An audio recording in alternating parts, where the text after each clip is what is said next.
राधे राधे। आप सबको कैसे हो कमेंट में जय माता दी लिखिए। आप सभी से रिक्वेस्ट है, हमारे चैनल पर अगर नए हो तो चैनल को सब्सक्राइब कर लो और शेयर करो, लाइक करो, कमेंट करो। Thank you.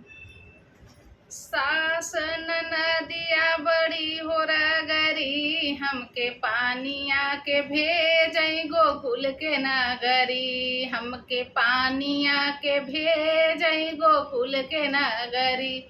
सास नदिया बड़ी हो रगरी, हमके पानिया के भेजई गोकुल के नगरी। हमके पानिया के भेजई गोकुल के नागरी।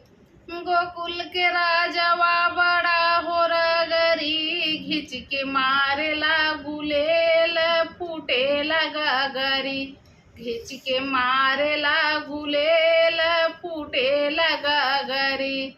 सास नदिया बड़ी हो रगरी, हमके पानिया के भेजई गोकुल के नागरी। हमके पानिया के भेजई गोकुल के नागरी। गोकुल के राजवा बड़ा हो रगरी, बार बार रोकेला डगरिया गोकुल के नागरी। बार बार रोकेला डगरिया गोकुल के नागरी।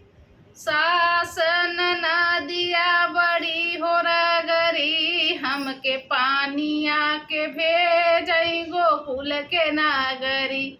हमके पानिया के भेजई गोकुल के नागरी।